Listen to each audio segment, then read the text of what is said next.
The notification sound on my phone had become my enemy. Each ping meant another comment, another share, another stranger dissecting the worst moments of my life for entertainment. I sat in my bedroom at 73 years old, watching my daughter Rebecca's latest video climb toward 50,000 views. The thumbnail showed me mid-confusion, mouth agape, standing in my own kitchen like I'd never seen it before. The title read, Mom's Morning Meltdown, Living with Early Dementia Day 47.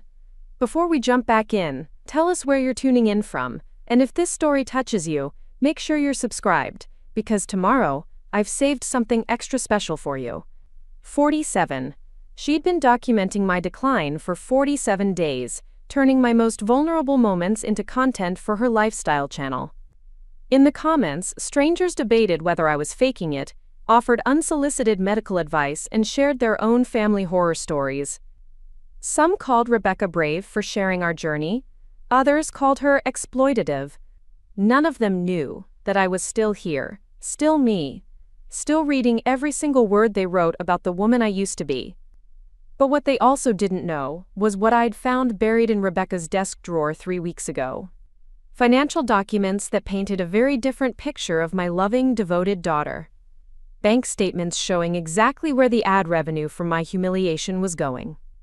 And tonight, I was going to give her audience something truly shocking to watch. My name is Faye Morrison, and until 18 months ago, I was someone you would have described as sharp as a tack. I ran Morrison and Associates, a small but successful accounting firm in Cedar Rapids, Iowa, for 37 years.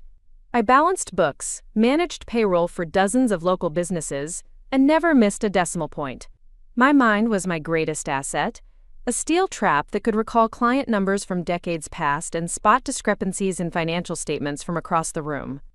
I lived in the same modest ranch house on Maple Street that my late husband Robert and I had bought in 1978.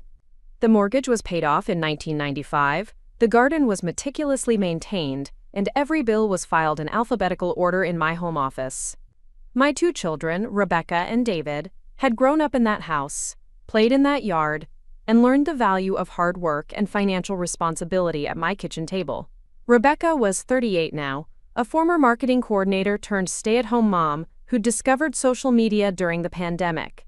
What started as innocent posts about her 3 children had evolved into a lifestyle brand called Authentic Motherhood with Becca. She had 47,000 followers who hung on her every word about organic baby food, postpartum depression, and the challenges of modern parenting. Her content was polished, relatable, and profitable. Very profitable. David lived in Portland with his partner Marcus, working as a software engineer for a startup that designed apps for elderly care. The irony wasn't lost on me. He visited twice a year, called every Sunday, and sent thoughtful gifts that showed he actually listened when I spoke.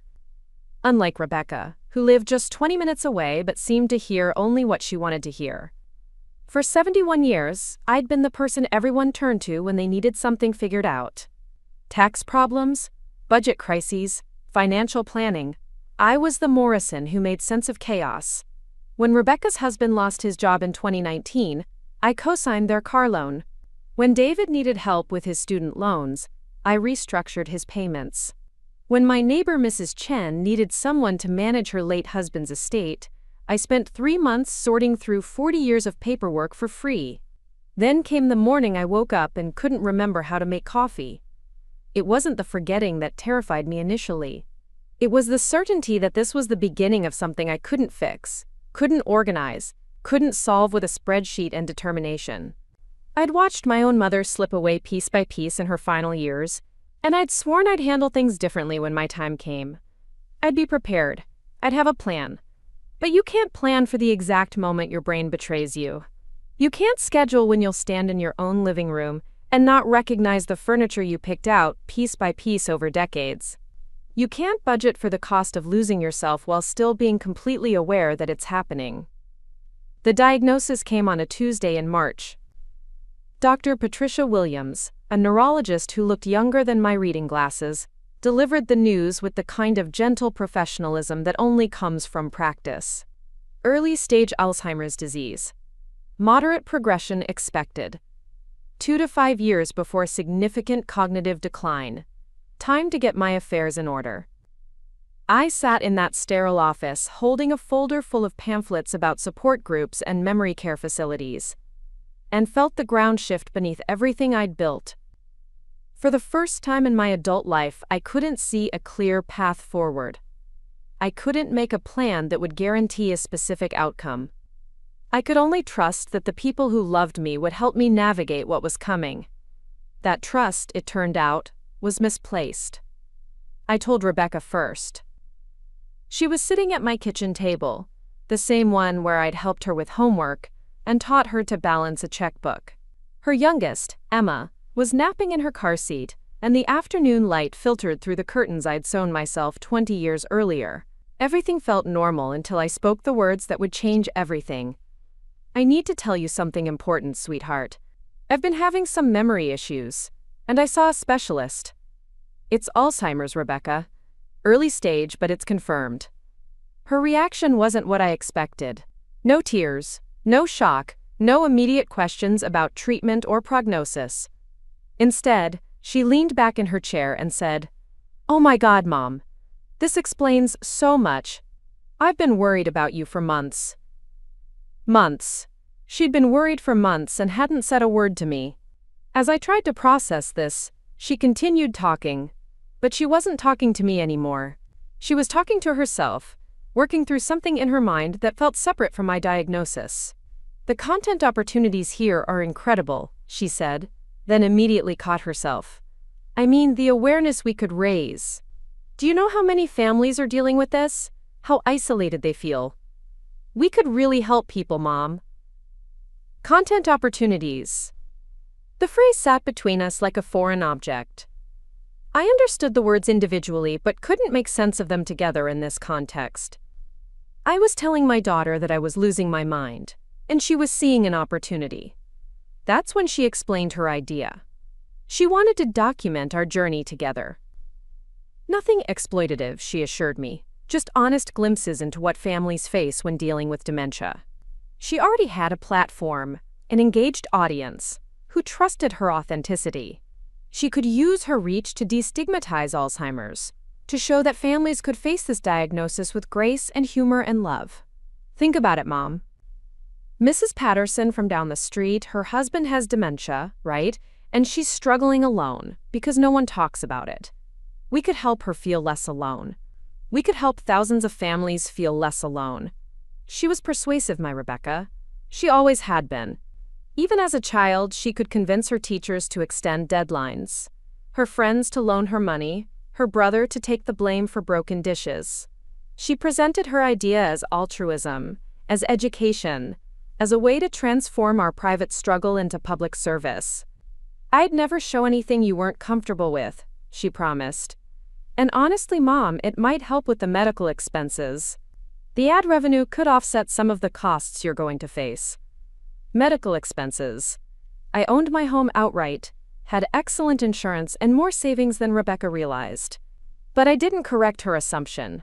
I was still processing the idea that my daughter wanted to turn my illness into content for strangers to consume. "I need to think about it," I told her. "Of course," she said, reaching across the table to squeeze my hand. "Just remember, this could be really meaningful for both of us, and for so many other families." That night, I called David in Portland. His reaction was everything Rebecca's wasn't. Silence first, then questions about doctors and treatment options, then quiet tears that I could hear through the phone. He asked what I needed, how he could help, whether I wanted him to fly out immediately. He didn't mention content or audiences or opportunities. He just asked how I was feeling. When I told him about Rebecca's proposal, the silence stretched longer. "Mom," he finally said, "you don't have to perform your illness for anyone, not even for Rebecca. Perform." The word stayed with me for days. Was that what she was asking me to do? Perform my decline for an audience of strangers who would watch, comment, and move on to the next video in their feed? 2 weeks later, Rebecca brought it up again. This time, she had a contract printed on professional letterhead. She'd consulted with a lawyer about privacy releases and profit sharing. She'd researched the most ethical ways to monetize personal content. She'd created a content calendar that would take us through the next 6 months. The thoroughness of her preparation should have impressed me. Instead, it chilled me to the bone. While I was still adjusting to the reality of my diagnosis, still grieving the future I'd lost, she was building a business plan around my deterioration. "I know this feels overwhelming," she said, spreading papers across my dining room table. "But I really think this could be beautiful, Mom. A love story between a mother and daughter facing the hardest thing imaginable together. A love story." I looked at the contract, at the detailed breakdown of revenue splits and content ownership, and wondered if this was what love looked like in Rebecca's world. Monetized, optimized, and shared with thousands of strangers for their entertainment and her profit. But I was scared. I was 71 years old, facing a future that terrified me, and my daughter was offering to hold my hand through it. Even if that hand was also holding a camera, it was still my daughter's hand. Even if she was planning to share our journey with her audience, we'd still be taking that journey together. So I signed the contract. I gave her permission to film our sessions with my doctors, our conversations about my fears, my moments of confusion and clarity. I told myself that if it helped even one family feel less alone, it would be worth the discomfort of living my private struggle in public. What I didn't realize was that I wasn't just signing away my privacy.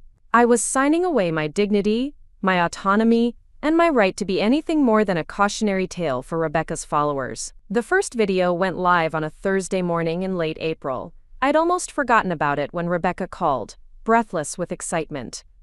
"Mom, you have to see this." The response is incredible.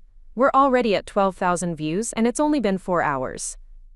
12,000 strangers had watched me receive my diagnosis. 12,000 people had seen me cry in Dr. Williams' office, had heard me ask questions about my future that I'd assumed would stay between my daughter and me.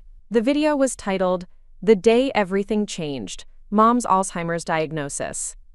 I watched it that evening on my laptop, and I barely recognized myself. Rebecca had edited our conversation to highlight my most emotional moments, cutting away my longer explanations and keeping the clips where I looked lost or confused. She'd added soft piano music and text overlays that provided context I hadn't approved. "Mom has always been the strong one in our family," read one caption over a shot of me staring out the doctor's office window.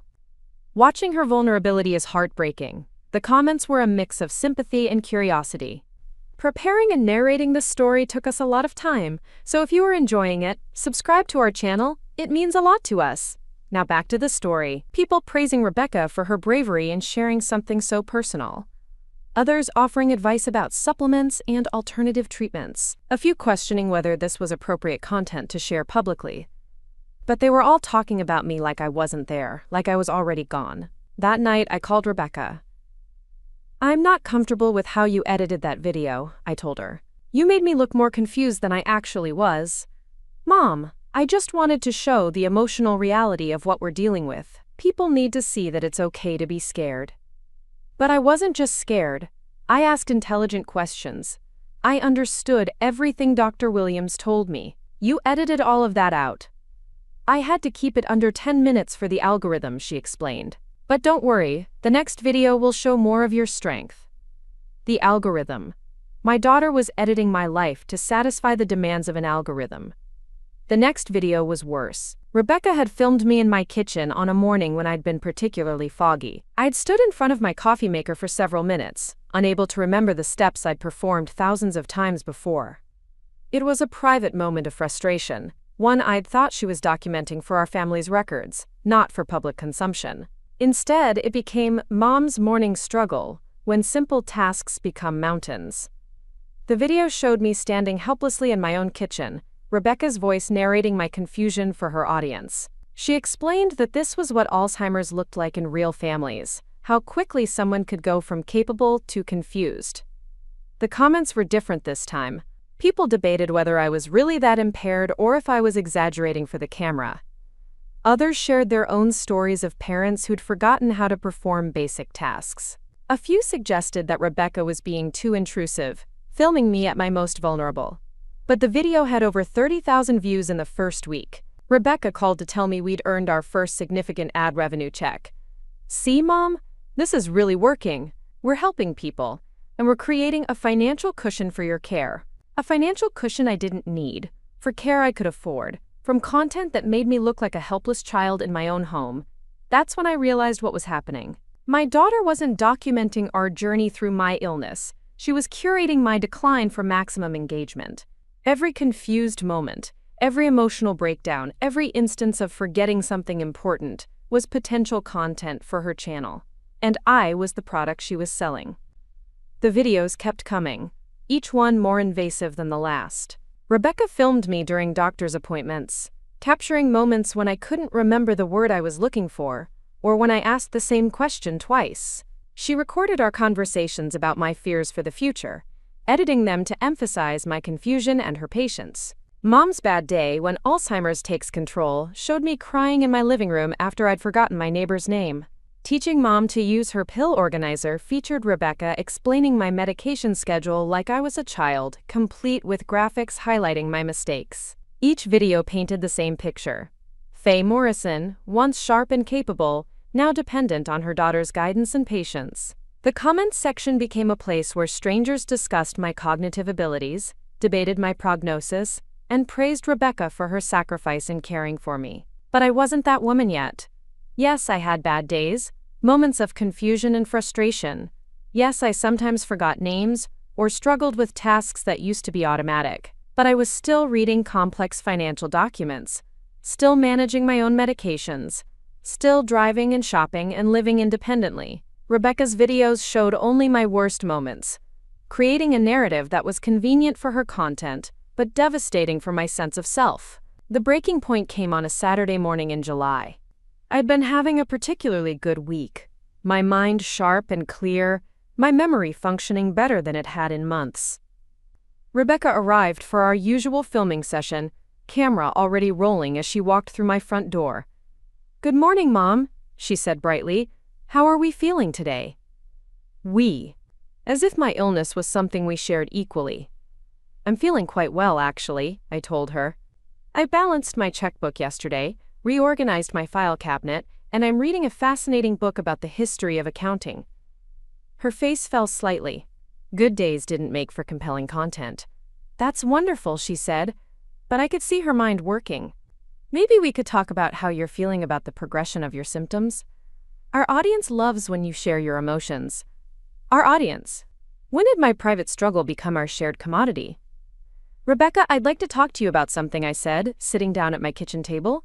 "I've been thinking about these videos, and I'm not sure I'm comfortable with how I'm being portrayed." She set the camera down but didn't turn it off. The red recording light continued to blink. "What do you mean?" "You only show my confused moments, my bad days. People watching these videos think I'm much more impaired than I actually am." "Mom, I'm showing the reality of this disease, the good days and the bad days." "No, you're not. You're showing only the bad days because they get more views." The conversation that followed became another video. Mom's denial phase when Alzheimer's patients reject help.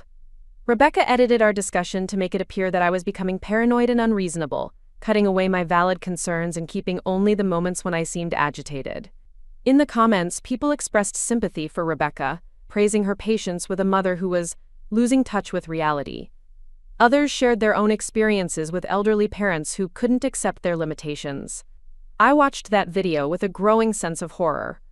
My daughter had turned my advocacy for myself into evidence of my cognitive decline. She'd made my reasonable concerns about privacy and dignity look like symptoms of my disease.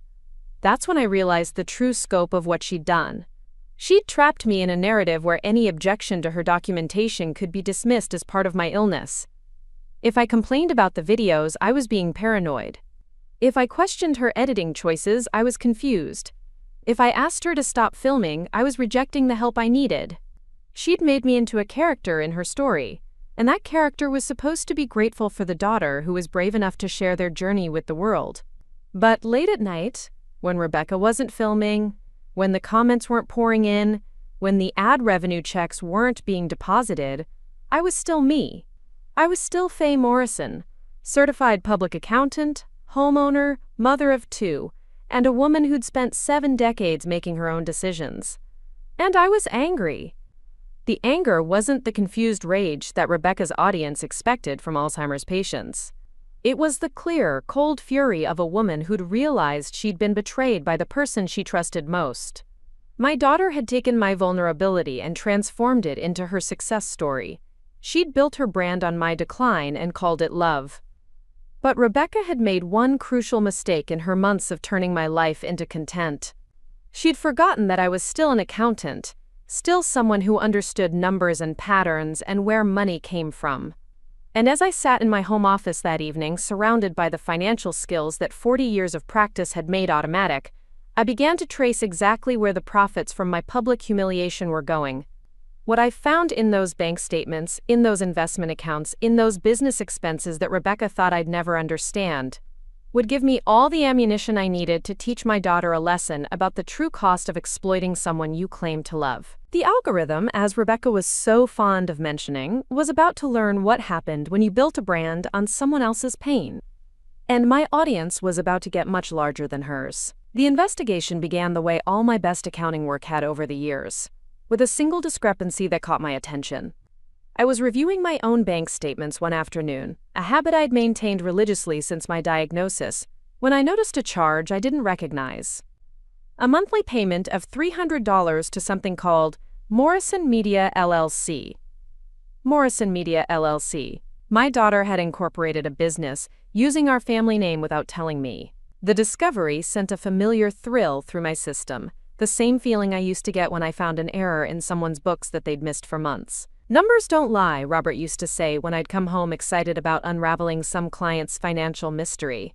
Numbers tell the truth even when people won't. I spent the next 3 days doing what I did best, following the money trail. It started with a simple internet search for Morrison Media LLC, which led me to a Wyoming business registration listing Rebecca as the sole owner and operator. The business description was deliberately vague: digital content creation and social media consulting services.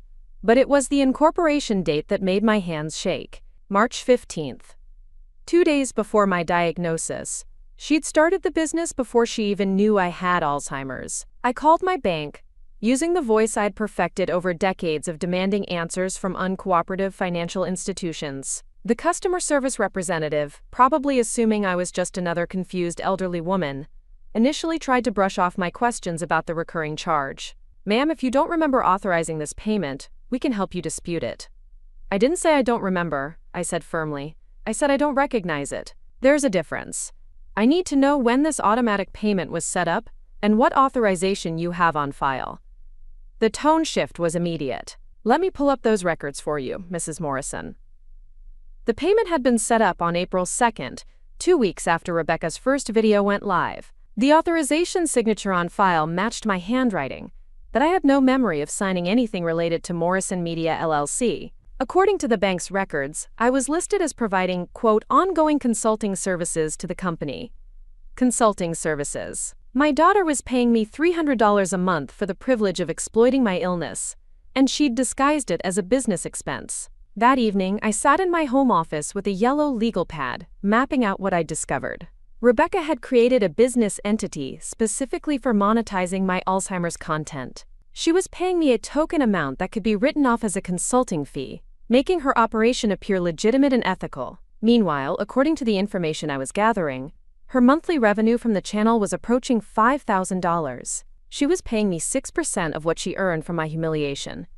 The next morning, I drove to the library. My home computer was adequate for basic internet searches, but I needed access to better research tools, and I wanted to work somewhere Rebecca couldn't walk in and interrupt me. The librarian, a woman named Janet who'd helped me research various topics over the years, greeted me with her usual smile. "Working on something interesting today, Mrs. Morrison."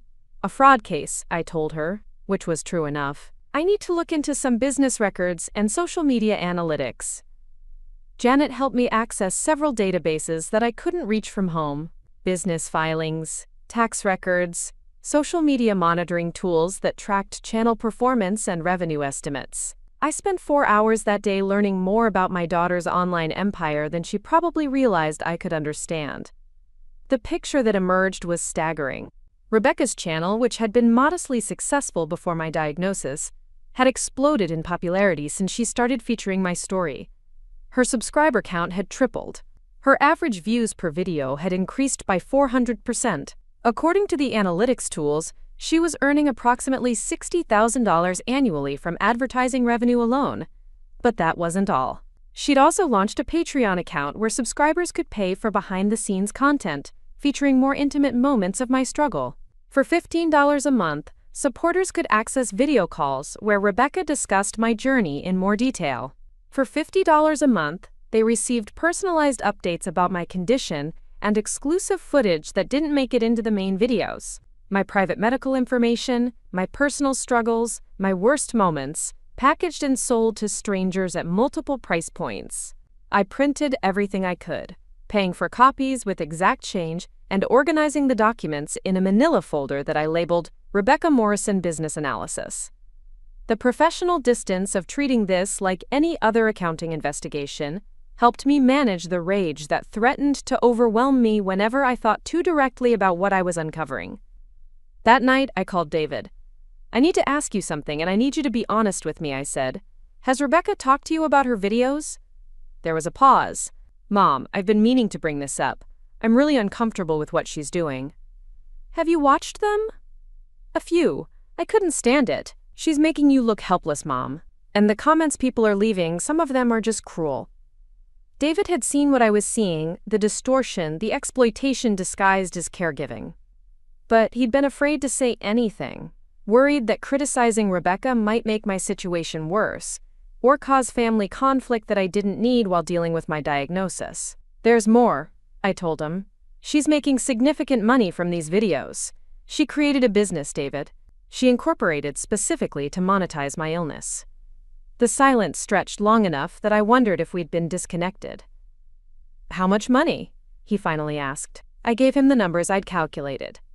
The revenue estimates, the subscription fees, the consulting payment she was making to me that represented a tiny fraction of her earnings. Jesus, Mom. This is exploitation. This is elder abuse. Elder abuse. The term hit me like cold water. In all my analysis of the financial aspects, I hadn't framed it in legal terms. But that's exactly what this was. My daughter was financially exploiting my cognitive vulnerability for her personal gain. "I want to gather more information before I do anything," I told him. "But David, I need you to promise me something. Don't let on that you know about this. Not yet." "What are you planning?" "I'm going to give her audience something real to watch." Over the next week, I expanded my investigation. I created fake social media accounts to access Rebecca's private groups and Patreon content. I documented every video, every post, every comment she made about my condition.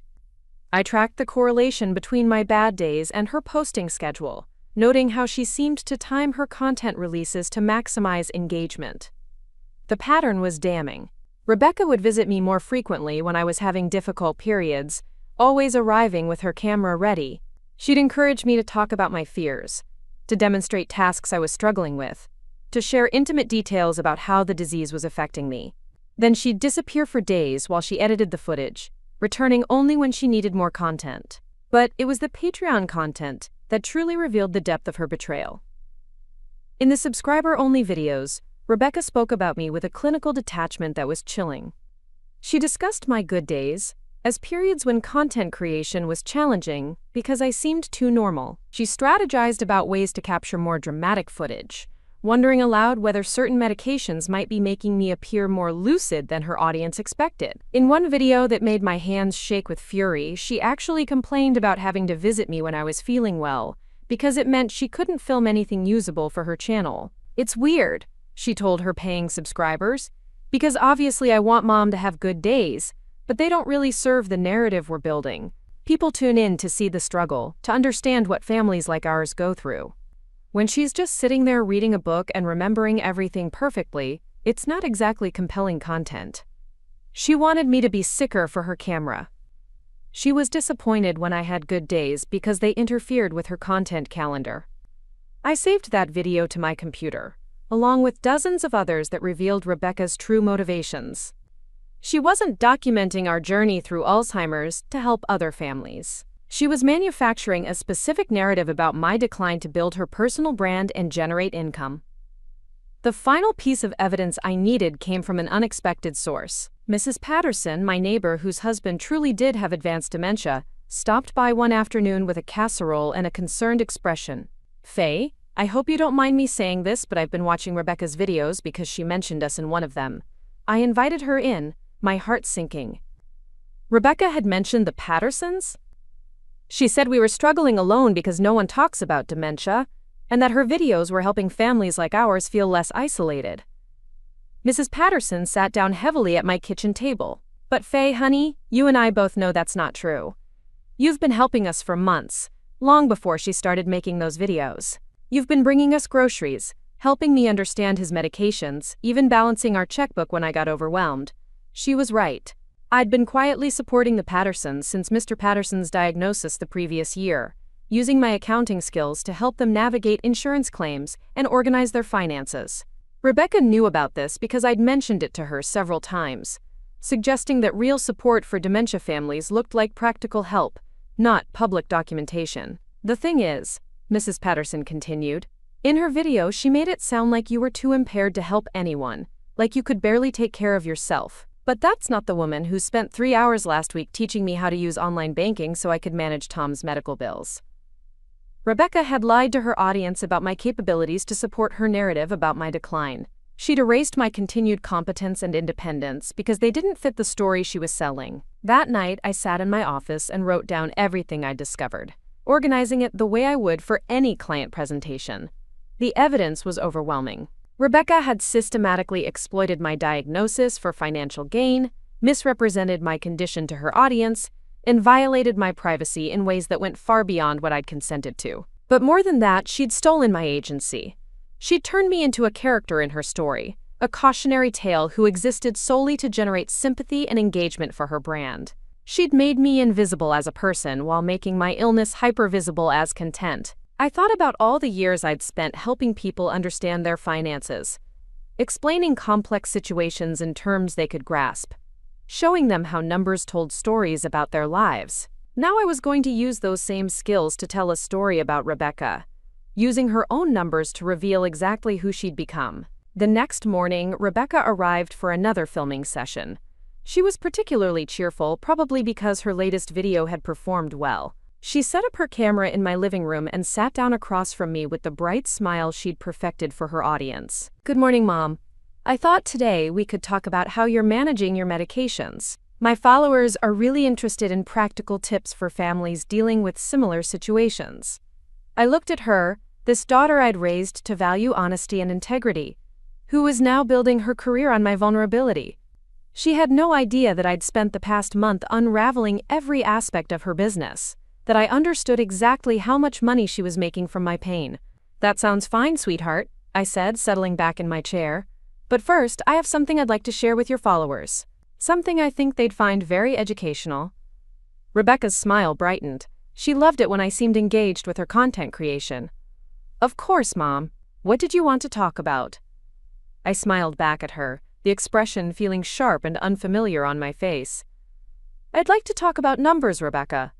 Specifically, I'd like to talk about your numbers." For just a moment, her camera-ready composure slipped. But she recovered quickly, probably assuming I was having another confused episode that she could edit into engaging content later. She had no idea what was coming.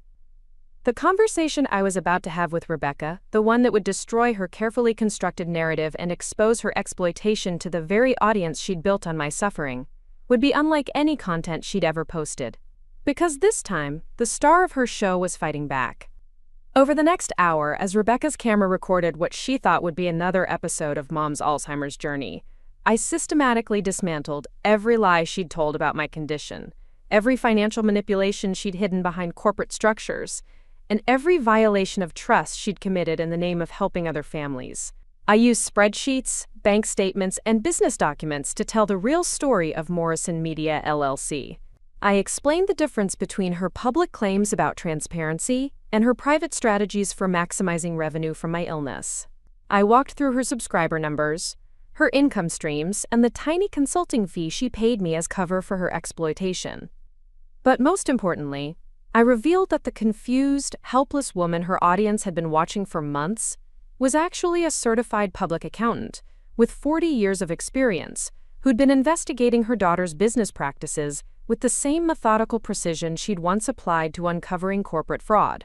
Rebecca tried to stop me several times, reaching for the camera, attempting to redirect the conversation, suggesting that I was having an episode and didn't understand what I was saying. But I kept talking, kept explaining, kept using her own platform to expose the truth about what she'd done. When I finished, an hour and 17 minutes later, Rebecca sat frozen in her chair, her carefully maintained composure completely shattered. The camera was still recording, capturing her realization that she'd just filmed her own downfall. "You can't post this," she whispered. I looked at her, this stranger who wore my daughter's face, and felt something cold settle in my chest. "Actually, Rebecca, I can. You see, I read your contract very carefully before I signed it. The one that gives you permission to film me and use the footage however you see fit. The contract that makes no restrictions on what I'm allowed to say or reveal during our sessions." She'd written her own permission slip for me to destroy her. "But there's something else," I continued, my voice steady and clear in a way that her edited videos never showed. "All those bank statements and business documents I just shared with your audience? Those are going to be very interesting to the IRS when I report the discrepancies I found in your business filings. And they'll be fascinating to the state attorney general when I file a complaint about elder financial abuse." Rebecca's face went white. "Mom, you don't understand what you're doing. This is my livelihood. This is how I support my family." "No, Rebecca. This is how you exploit your family. There's a difference."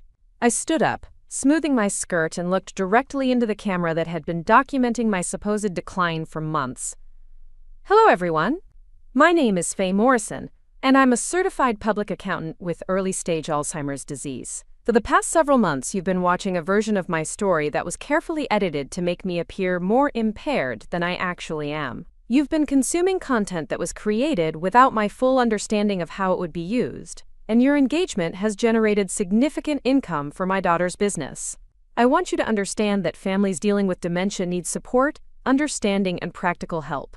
What we don't need is to be turned into entertainment for strangers or profit centers for people who claim to love us. The real story of living with Alzheimer's isn't just about confusion and decline. It's about fighting for your dignity when people assume you don't understand what's happening to you. It's about insisting on being seen as a complete person, not just a collection of symptoms. And sometimes, it's about using whatever cognitive abilities you still have to stand up for yourself when the people who should be protecting you are exploiting you instead. I walked over to the camera and looked directly into the lens. Rebecca will have to decide whether to post this video or not. But either way, the investigation I've conducted into her business practices will continue. The evidence I've gathered will be shared with the appropriate authorities, and the real story of what happened here will come to light. I reached out and turned off the camera. In the silence that followed, Rebecca and I stared at each other across the wreckage of the relationship I'd thought we had. She was no longer my daughter, seeking to document our journey together. She was a business owner, whose primary source of revenue had just publicly exposed her exploitation and threatened her entire operation.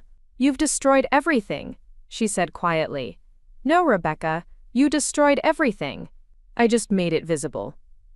She gathered up her equipment with shaking hands, not meeting my eyes. At the door, she turned back one last time. "You're sicker than you think, Mom. This paranoia, these accusations, it's part of the disease. I was trying to help you." I looked at her, this person who could still try to gaslight me even after I'd systematically proven her deception with documentation she couldn't refute. "I'm an accountant, Rebecca. I deal in facts, not paranoia. And the facts show that you built a business on my illness, lied to your audience about my capabilities, and violated my trust in ways that may constitute criminal fraud." She left without another word, and I locked the door behind her. That evening, I called David and told him everything that had happened. He listened in silence, occasionally asking questions about specific details, his software engineer's mind processing the complexity of what Rebecca had done and what I'd just exposed. "Are you really going to report her to the authorities?" he asked. "I haven't decided yet, but I want her to believe I will. I want her to spend the next few weeks wondering if every knock on her door might be an investigator, every piece of mail might be a subpoena." "Mom, are you sure you're okay? This whole thing, it must be overwhelming." I considered his question carefully. Was I okay? I was a 73-year-old woman with early-stage Alzheimer's who'd just discovered that my daughter had been exploiting my illness for profit and who'd spent the afternoon systematically destroying her business on camera. Actually, David, I feel better than I have in months. For the first time since my diagnosis, I feel like myself again. Because that's what Rebecca had stolen from me, more than my privacy or my dignity. She'd stolen my sense of competence, my belief that I was still capable of understanding and controlling my own life. Every video she'd posted had reinforced the message that I was becoming less than I used to be, that my value was now tied to being a cautionary tale for other families. But today, I'd used every skill I'd developed over 4 decades in accounting to uncover the truth, organize evidence, and present a case that was unassailable. I'd been strategic, methodical, and utterly clear-headed throughout the entire investigation and confrontation. I was still Faye Morrison, and Faye Morrison didn't take betrayal lying down. The question now was what Rebecca would do with the footage she'd just recorded.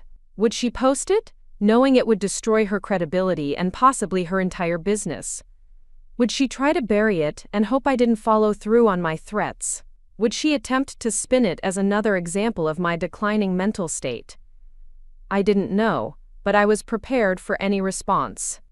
Because while Rebecca had been learning how to manipulate algorithms and maximize engagement, I'd been learning everything I could about her business, her finances, and her vulnerabilities. The game wasn't over. If anything, it was just beginning. And this time, I was playing with a full understanding of the rules. Rebecca didn't post the video. For 3 days, I checked her channel obsessively, waiting to see if she'd have the courage to upload footage of her own destruction. Instead, she posted an old video from her archives, something about sustainable parenting practices that had nothing to do with me or my condition. Her regular posting schedule continued as if our confrontation had never happened, but I could feel the shift in the air around our family. David called every day, checking on me with a protective intensity that hadn't been there before. My neighbor Mrs. Patterson stopped by with more frequency, though she was careful not to mention Rebecca's videos directly. Even the mailman, who'd been delivering to my address for 15 years, seemed to linger a bit longer when he handed me my letters, his eyes searching my face for signs of the confused woman he'd seen online. The silence from Rebecca herself was absolute. No visits, no phone calls, no text messages asking how I was doing. It was as if she'd decided that cutting me off entirely was preferable to dealing with the consequences of what she'd built her business on. Part of me had expected her to try some form of damage control, perhaps an attempt to convince me that I'd misunderstood her motivations, or that my accusations were symptoms of my declining cognition. Instead, she chose strategic absence, and that told me everything I needed to know about how seriously she was taking my threats. On the 4th day, I received a certified letter from an attorney I'd never heard of. The letterhead was impressive. Thick paper with embossed gold lettering declaring the law firm of Hartwell, Brennan & Associates. The letter itself was brief and carefully worded, but its meaning was unmistakable. Rebecca was claiming that I was mentally incompetent to make decisions about my own medical privacy and financial affairs. She was requesting that a court appoint her as my guardian, giving her legal authority over my healthcare, finances, and living arrangements. According to the letter, my recent behavior demonstrated clear signs of paranoia and delusional thinking that posed a danger to my well-being and that of my family. I read the letter 3 times, my hands steady even as rage built in my chest. This was Rebecca's nuclear option, her attempt to legally silence me by having me declared incompetent. If she succeeded, she could control every aspect of my life, including whether I was allowed to speak publicly about what she'd done. She could institutionalize me, take control of my finances, and continue her exploitation with the backing of the legal system. But Rebecca had made a crucial miscalculation. She was treating this like a public relations crisis that could be managed through legal maneuvering and character assassination. She'd forgotten that I wasn't just some confused elderly woman making unfounded accusations. I was an accountant with 40 years of experience dealing with financial fraud, and I had documentation that could destroy her in any court proceeding. More importantly, she'd underestimated how much I'd learned about the legal aspects of elder abuse during my investigation of her business practices. I called my own attorney, Margaret Chen, who'd handled my estate planning and business legal needs for over a decade. Margaret had known me since before her law degree, when she was a bookkeeping client struggling to organize her small business finances. She'd watched me navigate complex financial situations with precision and clarity for years. "Faye, I got a call from someone at Hartwell Brennan yesterday," Margaret said when I reached her. "They're claiming you're incompetent and requesting medical evaluations for a guardianship proceeding. I told them to send everything through me, but I wanted to hear your side of this." I explained the situation methodically, walking Margaret through Rebecca's business structure, the revenue she'd generated from exploiting my diagnosis, and the investigation I'd conducted that led to our recorded confrontation. I offered to provide her with copies of every document I'd gathered, every piece of evidence that demonstrated both Rebecca's exploitation and my own continued cognitive competence.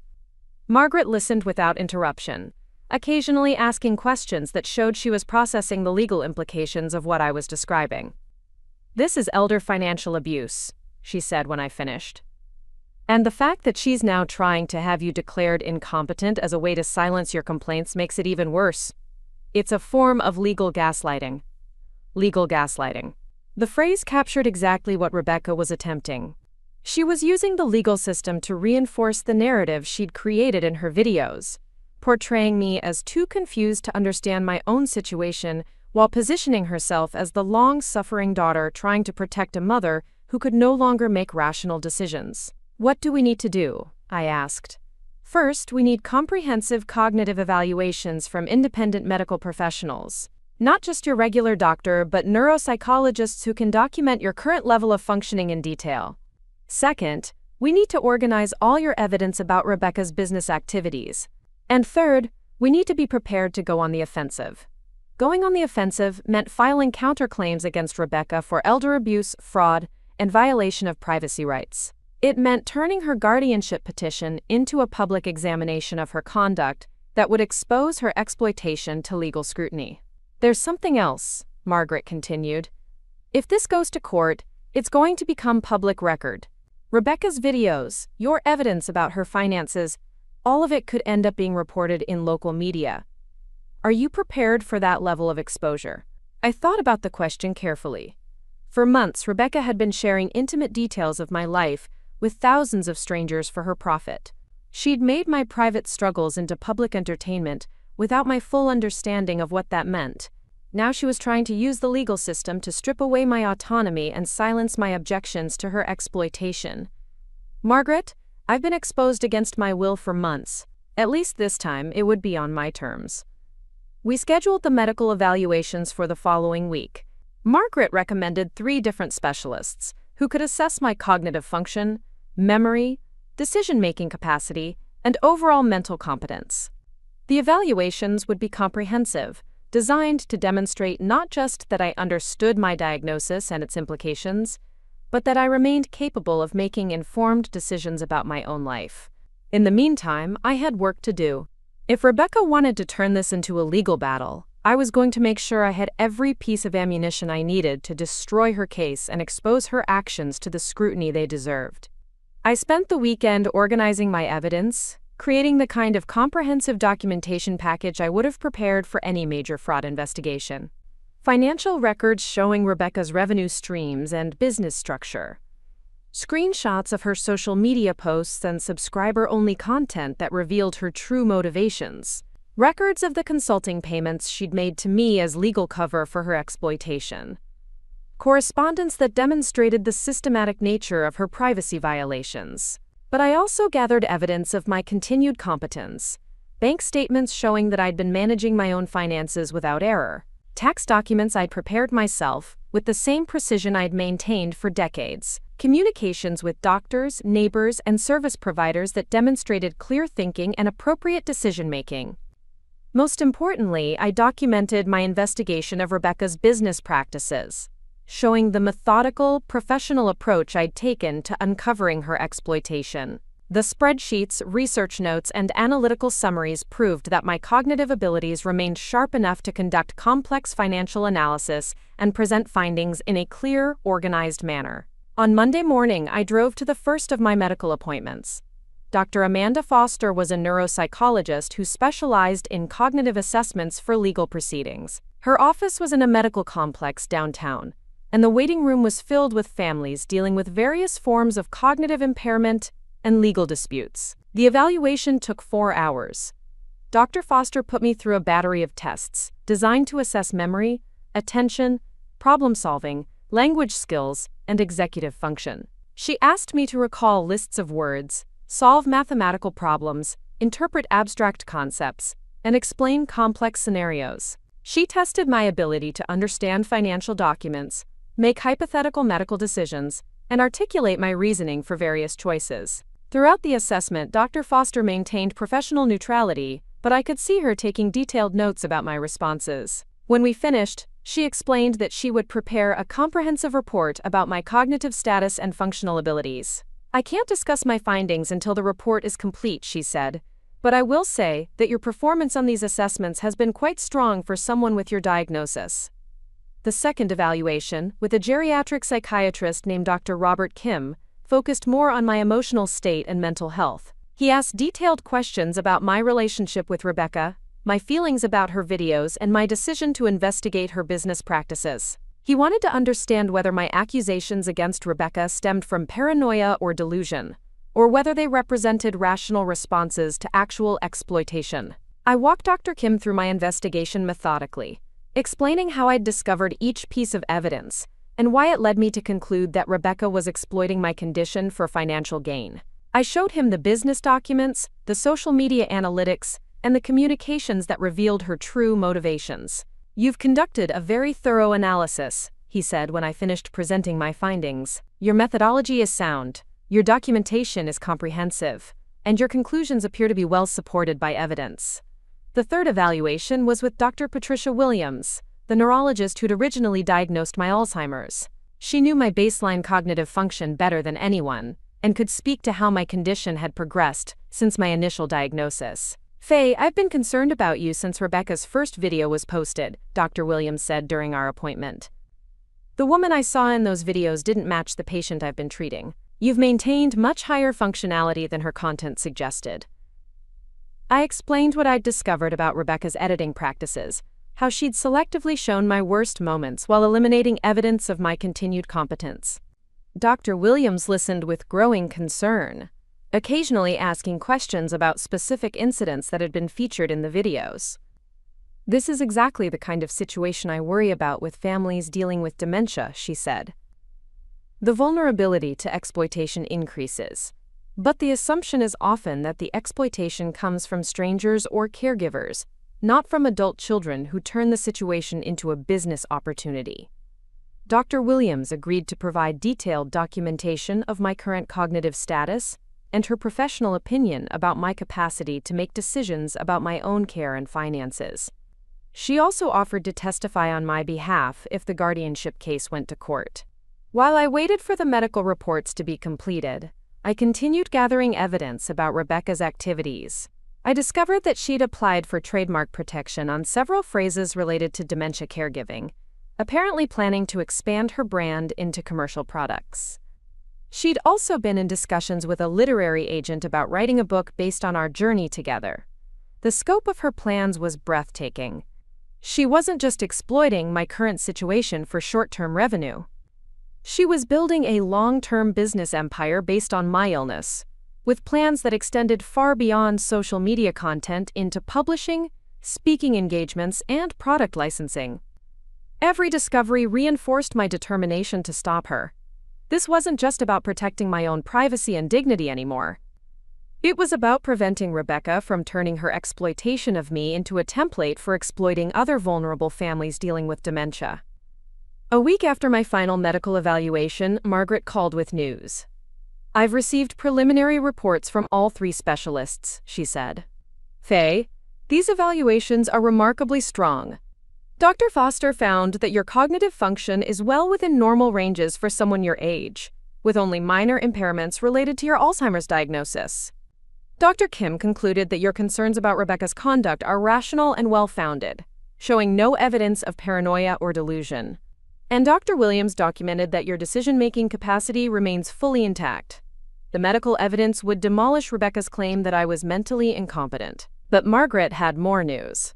Rebecca's attorneys have filed additional motions. They're claiming that your investigation of her business constitutes stalking and harassment. They're also requesting emergency temporary guardianship, arguing that your, quote, increasingly erratic behavior poses an immediate threat to your safety. Emergency temporary guardianship could be granted without a full hearing, based solely on Rebecca's claims about my mental state. If successful, it would give her immediate control over my living situation, my finances, and my ability to communicate with the outside world. She could move me into a care facility and cut off my contact with Margaret, David, or anyone else who might support my version of events. How long do we have? I asked. The emergency hearing is scheduled for Friday. That gives us 3 days to prepare our response. 3 days to prevent Rebecca from legally silencing me before I could expose what she'd done. 3 days to ensure that her attempt to exploit me wouldn't succeed in court the way it had succeeded on social media. But I had advantages that Rebecca didn't expect. I had documentation that proved both her exploitation and my competence. I had medical evaluations that would demolish her claims about my mental state. And I had 40 years of experience presenting complex financial information in ways that judges and juries could understand. Most importantly, I had righteous anger, the kind of cold, focused fury that comes from being betrayed by someone you trusted, then watching them try to use the legal system to cover up their betrayal. Rebecca wanted a fight. She was about to get one. That evening, I called David and told him about the emergency hearing. His reaction was immediate and fierce. "I'm flying out tomorrow," he said. "Mom, you shouldn't have to face this alone." "You don't need to do that, David. Margaret and I have everything under control." "No, Mom. This has gone far enough. Rebecca is trying to steal your life, and I'm not going to sit in Portland while she does it." David's support meant more to me than I could express. For months, I'd felt isolated and confused about what was happening to me, wondering if I was overreacting to Rebecca's videos or misunderstanding her motivations. Having my son validate my concerns and offer to stand with me against his sister was profoundly healing. But there was something else I needed from David, something that would complete the case I was building against Rebecca. "There's a way you can help me that doesn't require you to fly out here," I told him. "I need you to contact some of Rebecca's early followers, the ones who've been commenting on her videos since the beginning. I want to document how her content has changed since she started featuring my story." David understood immediately. "You want to show that she deliberately shifted her content strategy to exploit your diagnosis." "Exactly. If I can prove that she transformed her channel specifically to monetize my illness, it strengthens the case that this was always about financial gain, not about helping other families." David agreed to reach out to Rebecca's followers under the guise of researching family dementia resources. He would gather screenshots of early comments, track changes in her content themes, and document the timeline of her business growth in relation to my diagnosis. The next 2 days passed in a blur of preparation. Margaret and I organized our evidence, prepared our legal arguments, and coordinated with the medical professionals who would testify on my behalf. I wrote a detailed statement about Rebecca's exploitation, explaining not just what she'd done but how it had affected my sense of autonomy and dignity. On Thursday evening, David arrived from Portland. He looked tired but determined, carrying a laptop bag full of research he'd conducted about Rebecca's online activities. We sat at my kitchen table, the same table where I'd first told Rebecca about my diagnosis, and reviewed the evidence we'd assembled. "Mom, I found something you need to see," David said, opening his laptop. "Rebecca has been planning this guardianship move for weeks. She posted about it in a private Facebook group for content creators." He showed me screenshots of posts Rebecca had made in a group called Monetizing Personal Content. In the posts, she discussed strategies for dealing with family members who objected to being featured in social media content. She'd asked for advice about managing difficult relatives, and had received suggestions from other creators about using legal mechanisms to silence objections. One post, dated just days after our confrontation, was particularly damning. "My mom is trying to interfere with my business by making false accusations about how I've portrayed her medical condition. Has anyone dealt with family members who don't understand the value of the content you're creating? I'm thinking about guardianship as a way to protect both her and my brand. Rebecca had been planning to have me declared incompetent as a business strategy, not out of genuine concern for my well-being. She'd sought advice from other content creators about how to silence family members who objected to being exploited, and she'd framed guardianship as a way to protect her brand rather than protect me. "This is evidence of premeditation," Margaret said when David showed her the screenshots. "She's been planning this as a way to silence your objections to her exploitation, not because she genuinely believes you're incompetent." With this final piece of evidence, our case was complete. We had medical evaluations proving my competence, financial documents proving Rebecca's exploitation, and now communications proving her intent to use guardianship as a tool to silence my legitimate complaints about her conduct. Friday morning arrived gray and cold, with the kind of October weather that made Cedar Rapids feel smaller and more isolated than usual. I dressed carefully for court, choosing a navy blue suit that projected competence and authority. Margaret met me at the courthouse steps, her arms full of carefully organized file folders containing every piece of evidence we'd gathered. The hearing was scheduled for 10 o'clock in Judge Catherine Morrison's courtroom. The coincidence of the judge's last name wasn't lost on me, though Margaret assured me that Judge Morrison was known for her careful attention to evidence and her skepticism of procedural manipulation. Rebecca arrived with her attorney, a man in his 50s who looked expensive and slightly bored. She was dressed conservatively, playing the role of the concerned daughter trying to protect her declining mother. She didn't meet my eyes as we entered the courtroom, but I could see the tension in her shoulders, the way she clutched her purse like a shield. The proceeding began with Rebecca's attorney presenting their case for emergency guardianship. He painted a picture of a woman whose cognitive decline had accelerated dramatically, who was making paranoid accusations against the daughter who cared for her, and who posed a danger to herself through increasingly erratic behavior. "Your Honor, Mrs. Morrison's recent conduct demonstrates clear evidence of delusional thinking and poor judgment. She has accused her daughter of financial exploitation based on conspiracy theories about business records she doesn't understand. She has made threats about legal action that have no basis in reality. Most concerning, she has begun exhibiting paranoid behavior that suggests her Alzheimer's disease is progressing more rapidly than initially diagnosed." It was a skillful presentation, designed to make me sound like exactly the kind of confused elderly woman who needed protection from her own poor judgment. Rebecca's attorney had taken my legitimate complaints about exploitation and reframed them as symptoms of cognitive decline. But he'd made a crucial mistake. He'd assumed that I wouldn't be able to respond coherently to his allegations, that my presence in court would support his narrative about my incompetence. When Margaret rose to present our response, the atmosphere in the courtroom shifted. She began by introducing the medical evaluations that documented my continued cognitive competence. But she didn't stop there. She methodically presented evidence of Rebecca's business activities, her revenue from exploiting my diagnosis, and her deliberate misrepresentation of my condition to her audience.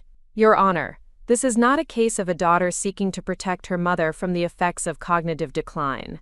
This is a case of a daughter attempting to use the legal system to silence a mother who discovered and exposed her daughter's financial exploitation."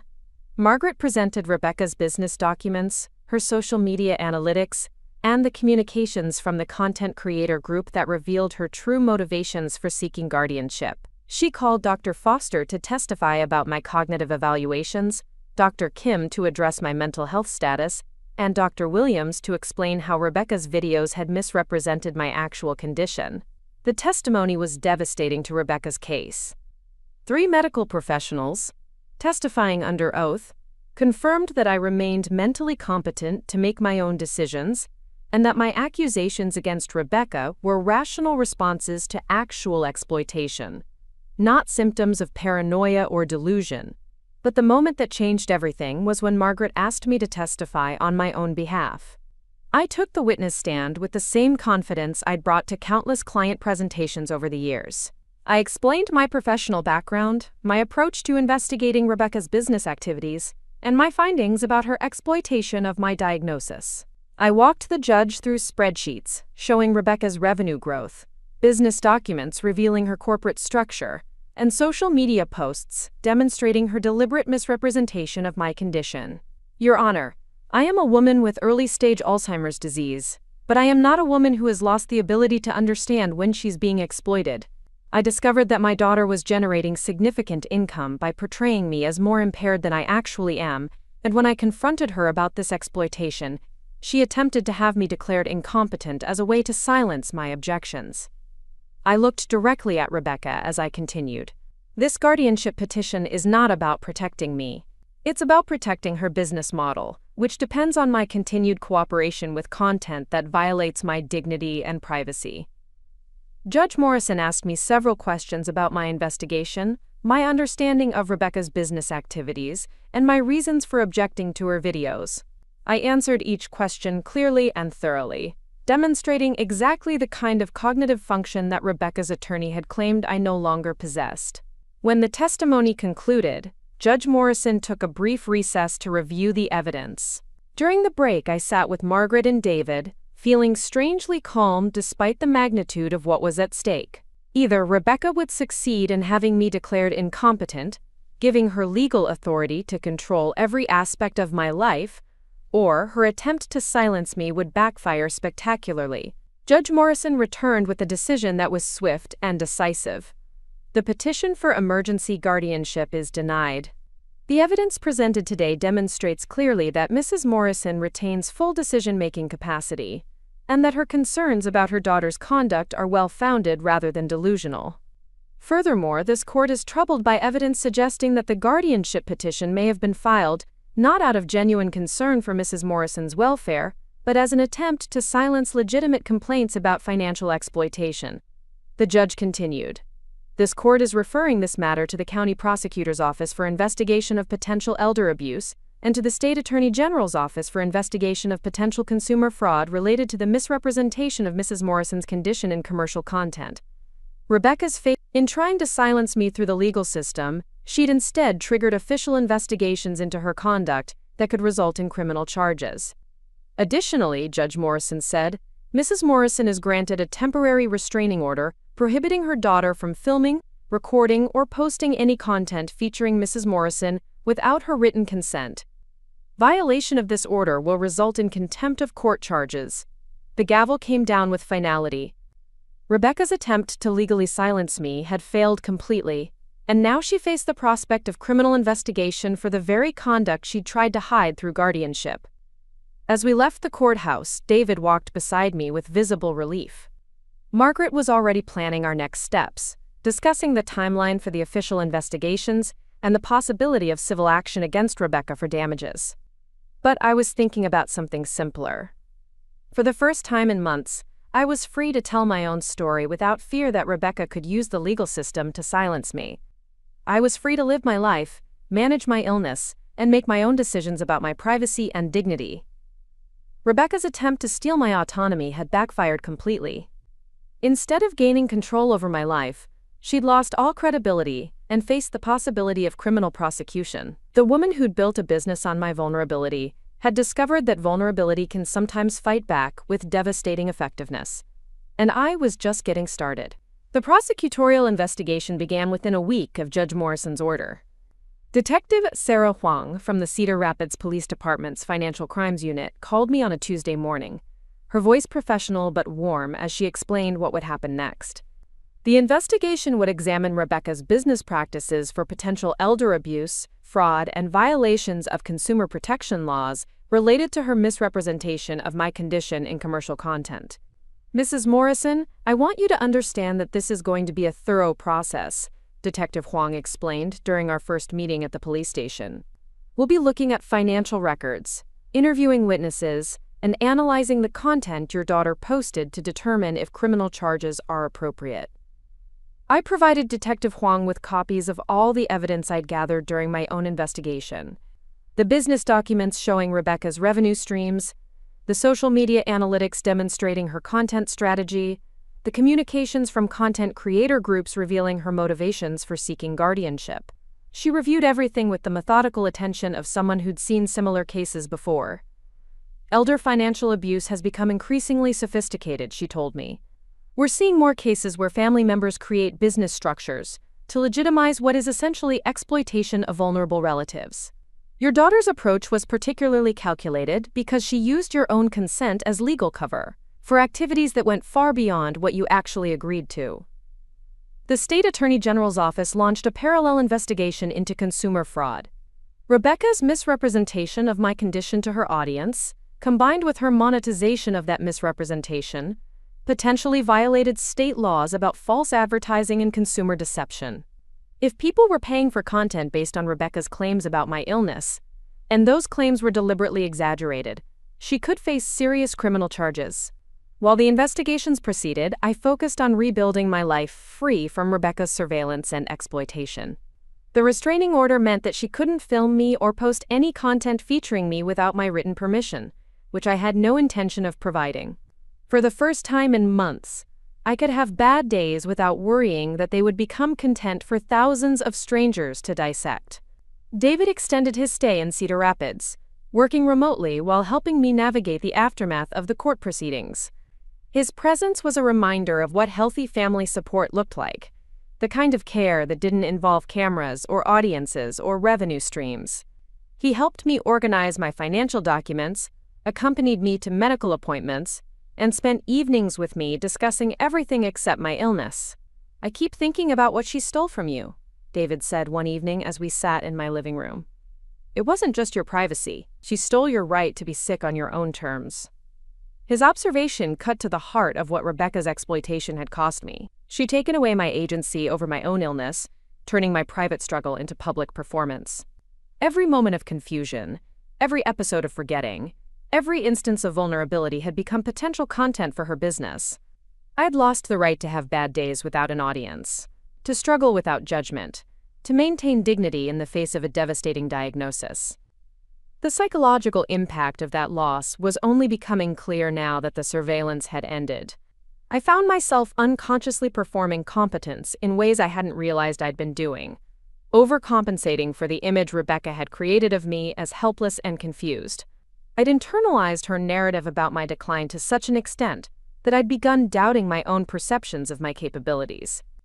Dr. Williams referred me to a therapist who specialized in trauma related to family exploitation. Dr. Linda Reeves was a woman in her 60s who'd worked extensively with elderly clients dealing with abuse by adult children. During our first session, she helped me understand that what Rebecca had done constituted a form of psychological abuse that went beyond financial exploitation. When someone systematically misrepresents your condition to others, especially when that misrepresentation serves their financial interests, it creates a form of gaslighting, Dr. Reeves explained. You begin to question your own perceptions because the public narrative about your capabilities doesn't match your private experience of yourself. The therapy sessions helped me process the anger I'd been carrying about Rebecca's betrayal. For months, I'd focused my energy on gathering evidence and building a legal case against her, channeling my rage into productive action. But now that the legal machinery was in motion, I needed to deal with the emotional devastation of discovering that my daughter had been willing to exploit my illness for personal gain. The community response to my situation was overwhelmingly supportive. Word had spread through Cedar Rapids about the court proceedings, and people who'd watched Rebecca's videos began reaching out to express their concern about what they'd witnessed. Mrs. Patterson organized a group of neighbors to provide practical support, helping with grocery shopping, yard work, and household maintenance. They offered assistance without treating me like an invalid, respecting my autonomy while acknowledging that I might occasionally need help. Local business owners who'd worked with me over the years made a point of stopping by to check on me. The manager of the bank where I'd done business for decades assured me that my accounts would be monitored for any suspicious activity. The pharmacist at my longtime drugstore offered to coordinate my medication deliveries to ensure I never missed doses due to memory issues. This was what genuine support for someone with dementia looked like. Practical help offered with dignity, assistance provided without exploitation, care given without cameras. The contrast with Rebecca's approach was stark and painful. 3 weeks after the court hearing, I received an unexpected visitor. Janet Morrison, the librarian who'd helped me research Rebecca's business activities, appeared at my door on a Saturday afternoon with a concerned expression and a manila envelope in her hands. "Faye, I hope you don't mind me stopping by, but something came across my desk that I thought you should see immediately." Inside the envelope was a printout of a blog post from a content creation website. The post was titled, "When Family Members Sabotage Your Brand, a Case Study in Crisis Management." It was written by someone using the pseudonym Authentic Mom Blogger. But Janet had traced the IP address and determined that it had been posted from Rebecca's home computer. The blog post was a detailed account of my confrontation with Rebecca, framed as a cautionary tale for other content creators about dealing with difficult family members who didn't understand the value of personal storytelling. Rebecca had twisted our entire conflict into a narrative about entitled relatives who tried to interfere with legitimate business activities. In the post, she described me as an elderly woman whose cognitive decline had made her paranoid and suspicious of her daughter's efforts to help other families. She portrayed my investigation of her business practices as evidence of my deteriorating mental state, and my successful court challenge as the result of manipulative attorneys who'd taken advantage of my confusion. Most disturbing was her advice to other content creators about how to protect themselves from similar situations. She recommended creating detailed legal documentation to establish family members' consent to being featured in content, building relationships with medical professionals who could testify about relatives' cognitive decline, and developing strategies for discrediting accusations of exploitation. She's turned what happened to you into a business strategy for other people who want to exploit their families, Janet said, her voice filled with disgust. She's teaching other content creators how to do what she did to you, but more carefully. The blog post revealed that Rebecca hadn't learned anything from her legal defeat. Instead of recognizing the ethical problems with her exploitation of my illness, she doubled down on her belief that she was the victim of my unreasonable objections to her content creation. She was now positioning herself as an expert on managing difficult family dynamics in the content creation industry. I called Margaret immediately to discuss the legal implications of Rebecca's blog post. While she'd been careful not to name me directly, the details were specific enough that anyone following our court case would recognize the situation she was describing. Her characterization of my cognitive state and her claims about my motivations could constitute defamation, and her advice to other content creators about exploiting family members might violate the terms of the restraining order. This gives us additional evidence of her mindset and her intent to continue exploiting vulnerable family members, Margaret explained. It also shows that she's completely unrepentant about what she did to you. The blog post was shared in several content creator forums, where Rebecca received support from other creators who saw her as a victim of family interference rather than as an exploiter of vulnerable relatives. The response revealed how common this type of exploitation had become in the social media industry, with creators routinely featuring family members' private struggles for public consumption without fully considering the ethical implications. Detective Huang was particularly interested in the blog post when I shared it with her. This shows an ongoing pattern of exploitation and a willingness to share strategies for exploiting vulnerable family members with other potential perpetrators, she said. It strengthens the case that her actions were deliberately predatory rather than misguided attempts to help. As autumn deepened into winter, the investigation continued to reveal the full scope of Rebecca's business activities. Financial records showed that she'd been planning to expand her brand into multiple revenue streams, including a planned book deal, speaking engagements about dementia caregiving, and a product line of items designed for families dealing with cognitive decline. All of these ventures were built on the foundation of her portrayal of my condition, using my illness as the basis for her expertise in dementia care. She'd been positioning herself as a thought leader in the field, despite having no medical training or professional experience with dementia beyond exploiting her own mother's diagnosis. The book proposal, which investigators obtained through a subpoena of her literary agent's records, was particularly revealing. Titled Our Beautiful Journey, A Daughter's Guide to Loving Through Alzheimer's, it promised to share intimate details of our family's experience with dementia, while offering practical advice for other families facing similar challenges. The proposal included sample chapters that featured private conversations I'd had with Rebecca about my fears and concerns regarding my diagnosis. Conversations I'd assumed were confidential family discussions had been recorded and transcribed for potential publication. My most vulnerable moments, my private struggles with accepting my diagnosis, my intimate fears about losing myself to the disease, were all packaged as content for a commercial book project. Rebecca had been secretly recording our conversations for months, gathering material for a book that would have generated substantial revenue while further violating my privacy and dignity. The discovery of these recordings added wiretapping charges to the growing list of potential criminal violations. The speaking engagement contracts revealed that Rebecca had been booking appearances at medical conferences and caregiver support groups, presenting herself as an expert on dementia care based on her experience with me. She was charging substantial fees to share insights about supporting family members with cognitive decline, insights that were based entirely on her exploitation of my condition. Her planned product line included items like medication organizers, memory aids, and adaptive clothing designed for dementia patients. Each product was to be marketed with testimonials about how it had helped Mom manage her daily activities, using my image and my struggles as advertising content for commercial products. The scope of her plans was breathtaking in its cynicism. She'd envisioned building an entire business empire on the foundation of my illness, monetizing every aspect of my condition for her personal profit. My diagnosis hadn't been a family crisis to her. It had been a business opportunity that she'd methodically exploited across multiple revenue streams. During this period, I rarely heard from Rebecca directly. She'd made no attempt to apologize for her actions or to rebuild our relationship.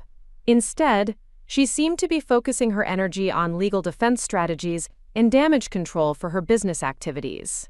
Her social media presence shifted away from dementia content toward more general parenting topics, apparently in response to legal advice about avoiding further evidence of exploitation.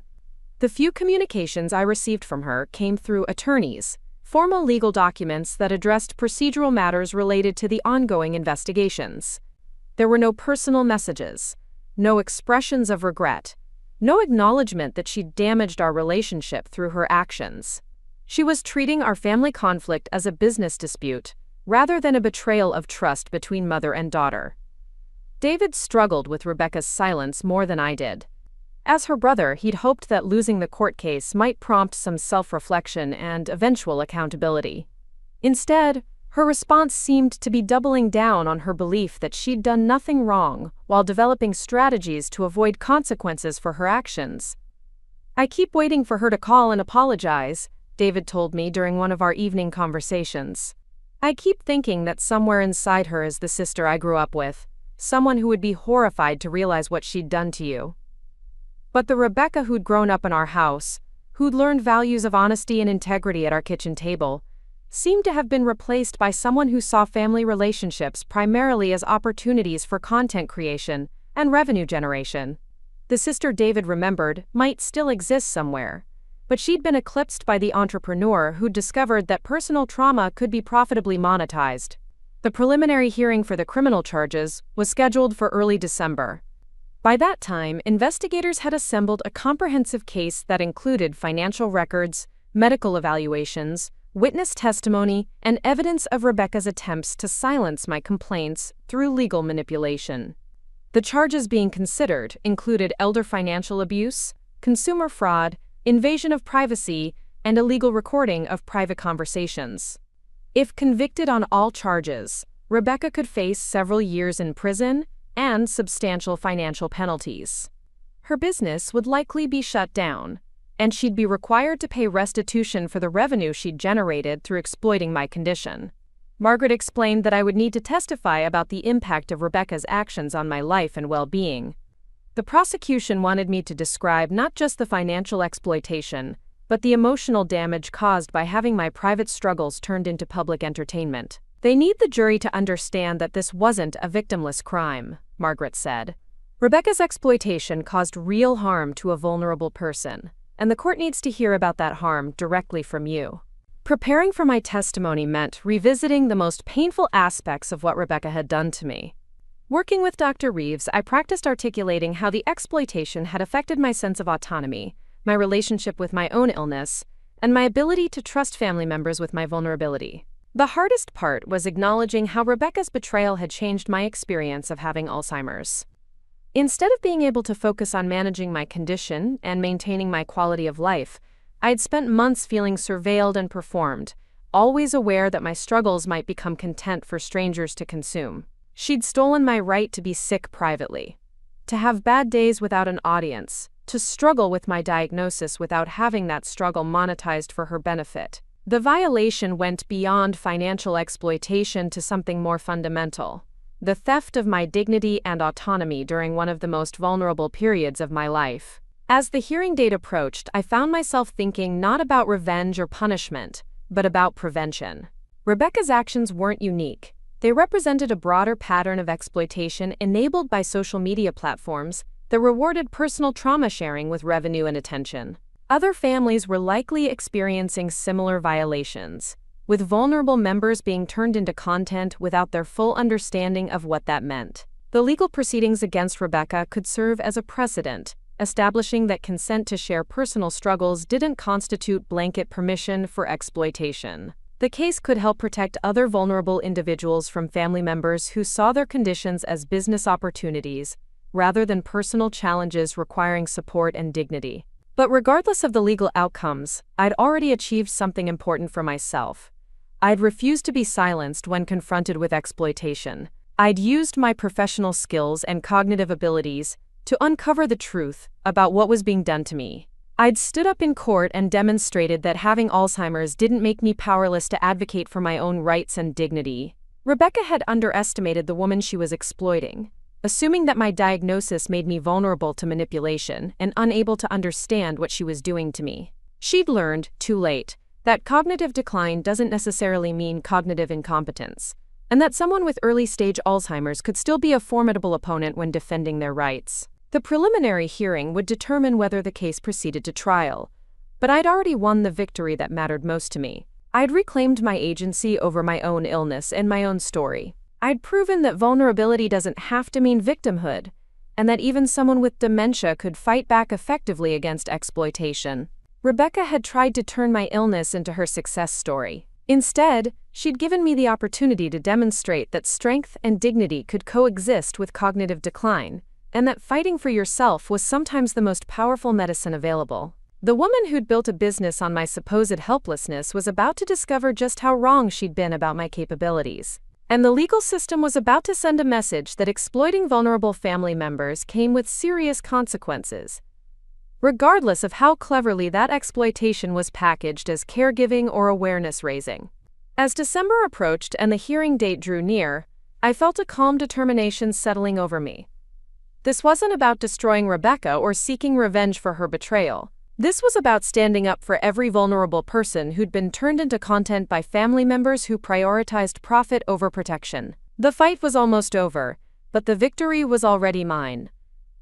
The courthouse was packed with reporters when I arrived for Rebecca's trial on a cold morning in February. Word had spread about the case through social media circles and local news outlets, turning what had started as a family dispute into a broader conversation about exploitation in the digital age. I walked through the crowd of cameras and microphones with Margaret at my side, declining to comment but feeling steady and prepared for what lay ahead. The trial itself took 3 days. The prosecution presented a methodical case that laid out Rebecca's financial exploitation in devastating detail.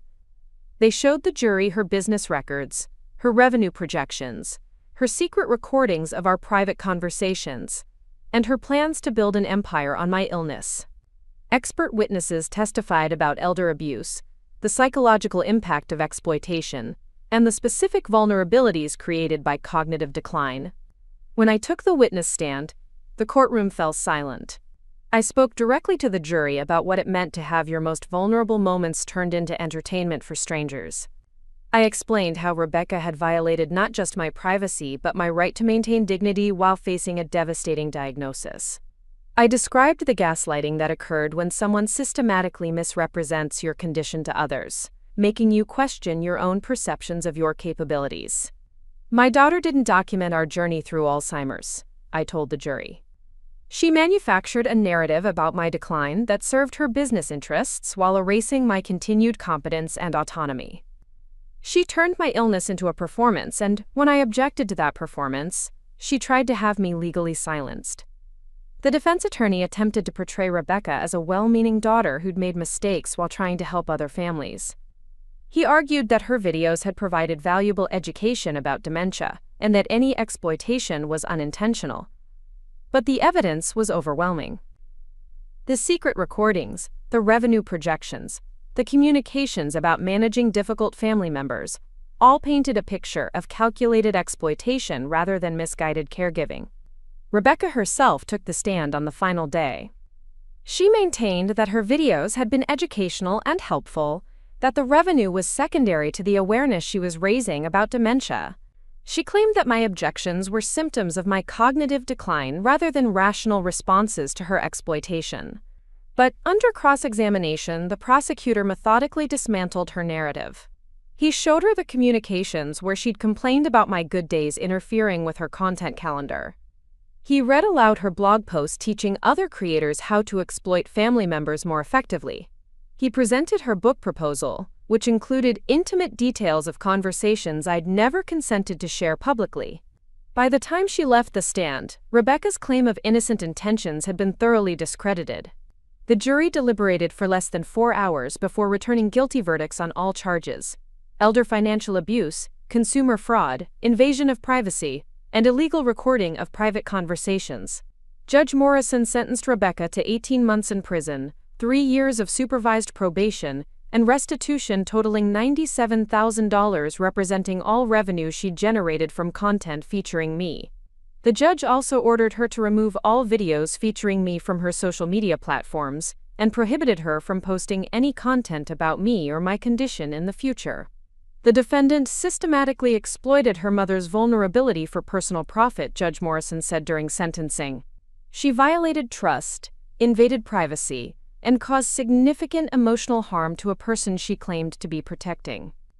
This sentence reflects the seriousness of elder abuse and sends a clear message that family relationships cannot be used as cover for financial exploitation.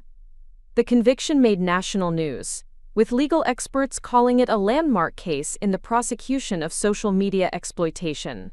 Advocacy groups for elderly rights praised the verdict as an important precedent for protecting vulnerable individuals from family members who might seek to monetize their conditions or circumstances. But for me, the most meaningful moment came after the sentencing, when David and I walked out of the courthouse together. For the first time in over a year, I felt completely free from surveillance, exploitation, and the fear that my worst moments might become content for strangers to consume. I could focus entirely on managing my health and maintaining my quality of life, without worrying about how my struggles might be used by someone who claimed to love me. Rebecca served her full sentence. During her incarceration, she participated in counseling programs designed to help her understand the impact of her actions. The therapist's reports, which became part of her probation file, indicated that she'd begun to recognize the harm she'd caused, though full acceptance of responsibility remained a work in progress. Upon her release, Rebecca sent me a letter through Margaret.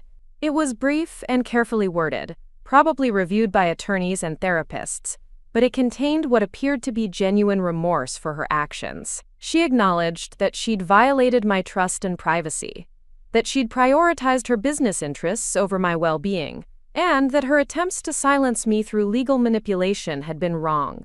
"I understand if you can never forgive me," she wrote. "I violated something sacred between us, and I turned your illness into my opportunity. I'm working to understand how I became someone who could do that to her own mother, and I hope someday to become someone worthy of asking for your forgiveness." I read the letter several times before filing it away. Forgiveness would be a process, if it came at all. Rebecca had stolen something from me that couldn't be fully restored through apologies or legal victories. She'd taken away my right to be vulnerable without exploitation, to struggle privately with my diagnosis, to maintain dignity during one of the most challenging periods of my life. But I'd also discovered something valuable through the ordeal. I'd learned that having Alzheimer's didn't make me powerless to defend myself. I'd proven that cognitive decline didn't necessarily mean loss of agency or competence. I'd demonstrated that even someone with dementia could successfully advocate for their rights and hold exploitative family members accountable for their actions. The case inspired changes in platform policies about medical content. Several social media companies implemented new guidelines requiring additional consent and verification when content featured individuals with cognitive impairments or other vulnerabilities. Content creators were required to provide documentation of informed consent and medical clearance before monetizing videos featuring family members with dementia or similar conditions. Legal experts use the case as precedent in other elder abuse prosecutions, particularly those involving family members who exploited vulnerable relatives through social media. The conviction established that consent to being filmed didn't constitute blanket permission for exploitation, and that misrepresenting someone's condition for commercial purposes could constitute fraud regardless of family relationships. Advocacy organizations invited me to speak about my experience at conferences and support groups. I accepted some of these invitations, sharing my story not as a victim seeking sympathy, but as a woman who'd successfully fought back against exploitation. I wanted other families to understand that vulnerability didn't have to mean victimhood, and that people with cognitive impairments retained rights that deserved protection and respect. During one particularly meaningful speaking engagement at a dementia support group, an elderly man approached me afterward with tears in his eyes. His daughter had been posting videos about his condition without his full understanding of their reach or impact, and my story had given him the courage to assert his rights over his own privacy and dignity. "I thought I didn't have any choice," he told me. "I thought because I have this disease, I had to accept whatever my family decided to do. You showed me that I still have power over my own life." These conversations reinforced my belief that the legal victory had been about more than holding Rebecca accountable. It had been about establishing that people with cognitive impairments retained fundamental rights to privacy, dignity, and self-determination. The case had created precedent that could protect other vulnerable individuals from family members who might see their conditions as content opportunities rather than personal challenges requiring support.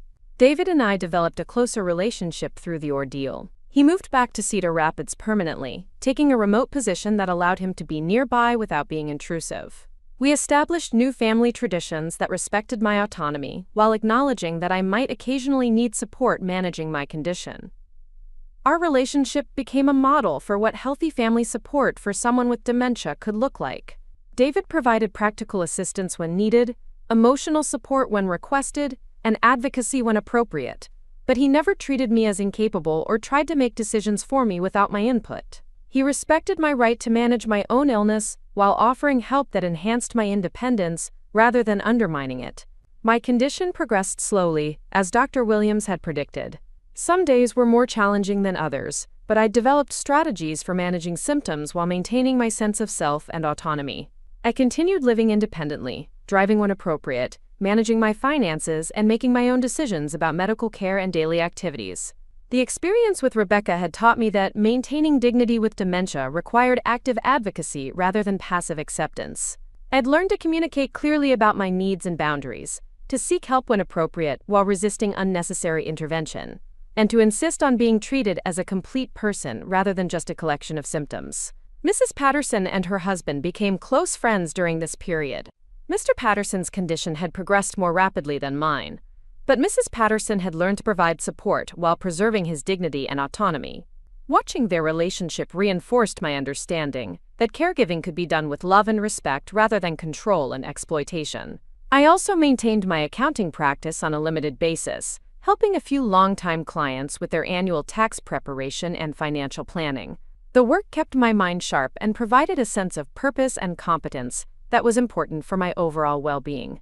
My clients trusted my expertise despite my diagnosis, understanding that early-stage Alzheimer's didn't necessarily impair my professional abilities. 2 years after Rebecca's conviction, I received an unexpected phone call from a documentary filmmaker named Maria Santos. She was working on a film about exploitation in social media and wanted to include my story as an example of successful resistance to family abuse. Initially, I was hesitant to participate in any media project given my experience with Rebecca's exploitation. But after meeting with Maria and her team, I decided to share my story on my own terms. The documentary would focus on my investigation and legal victory rather than my illness, portraying me as an empowered advocate rather than a vulnerable victim. I retained editorial control over how my story was presented and how my current condition was portrayed. The documentary, titled Invisible No More: Fighting Back Against Family Exploitation, premiered at several film festivals and was eventually picked up by a streaming platform. The film helped raise awareness about elder abuse in the digital age, and inspired other families to seek help when dealing with exploitative relatives. Most importantly, the documentary allowed me to control my own narrative for the first time since my diagnosis. Instead of being portrayed as Rebecca's confused, helpless mother, I was presented as a competent woman who'd used her professional skills to uncover exploitation and her personal strength to fight back against abuse. The film showed that people with dementia could be powerful advocates for themselves and others facing similar challenges. Rebecca completed her probation period without incident. According to court records, she found employment as an administrative assistant at a nonprofit organization focused on family services.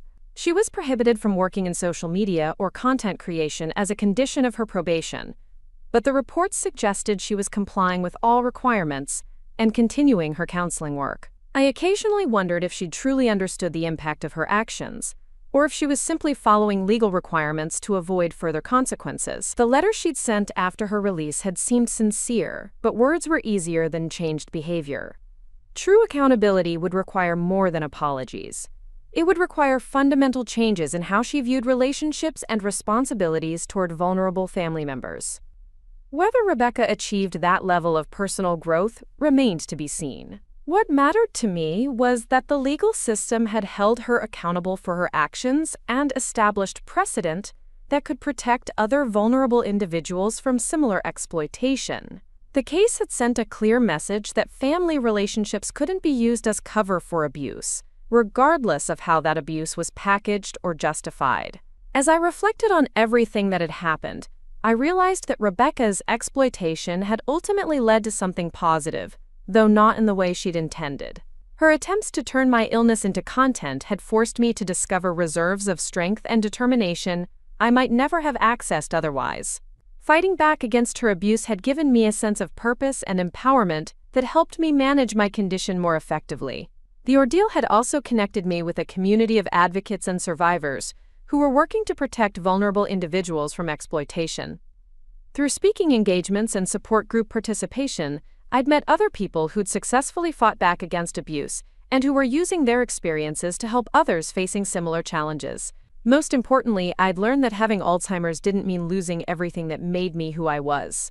My professional skills, my analytical abilities, my sense of justice, and my determination to protect myself and others remained intact despite my diagnosis. The disease had taken some things from me, but it hadn't taken my essential self or my ability to fight for what was right.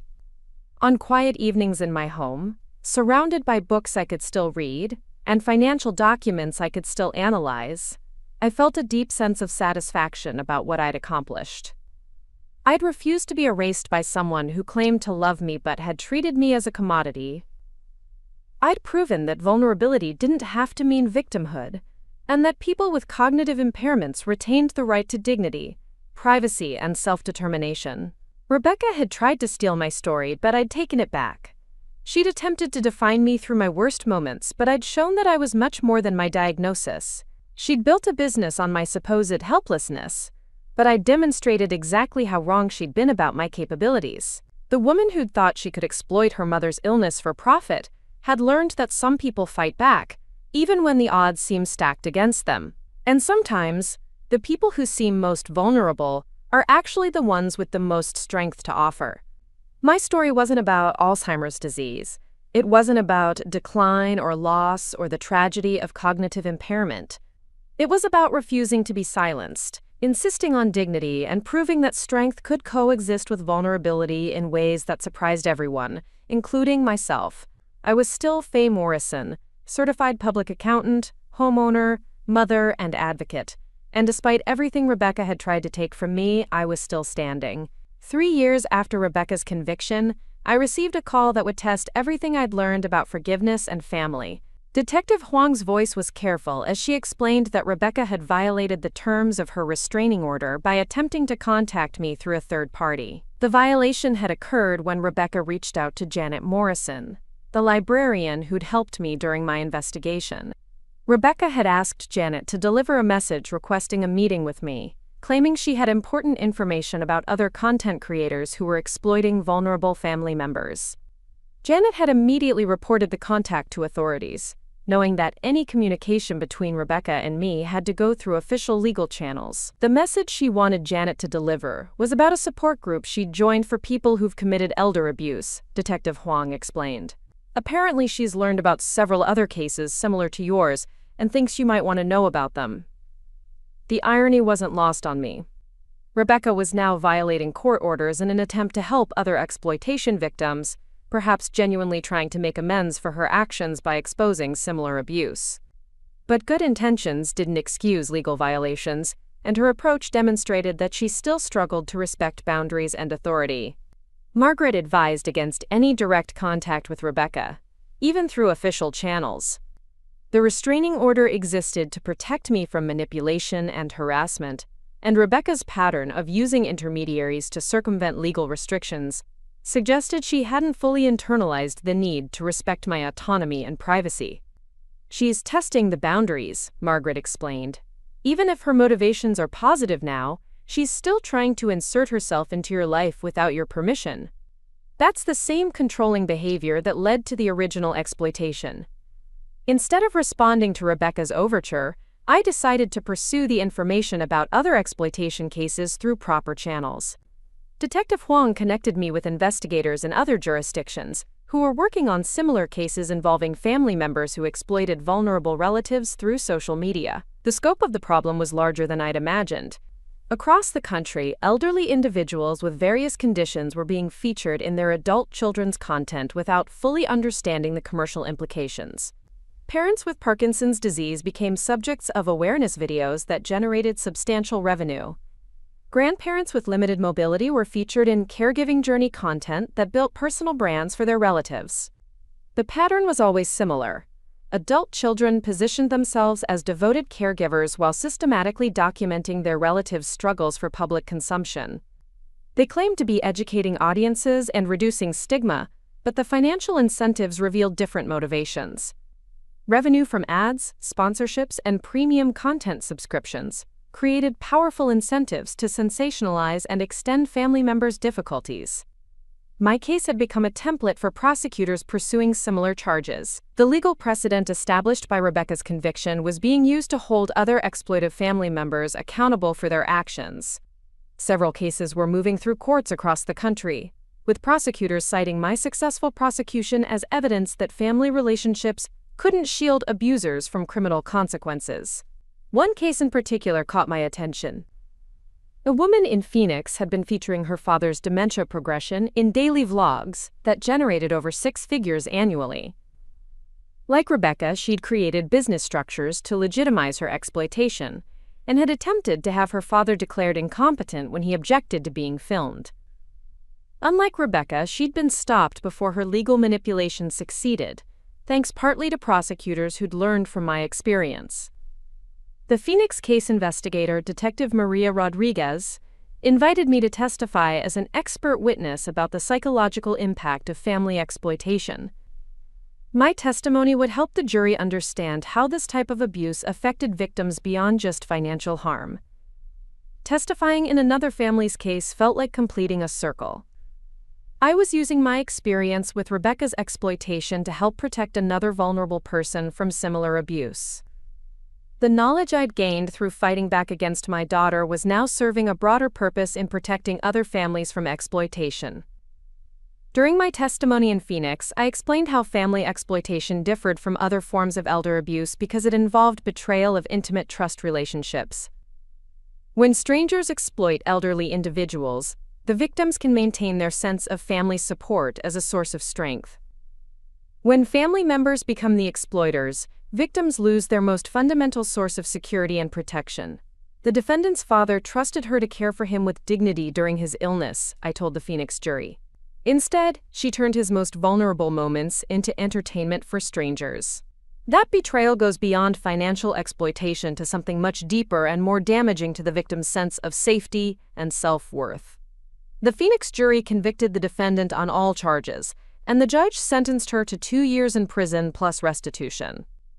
The case established additional precedent about the psychological harm caused by family exploitation and strengthened protections for vulnerable individuals across multiple jurisdictions.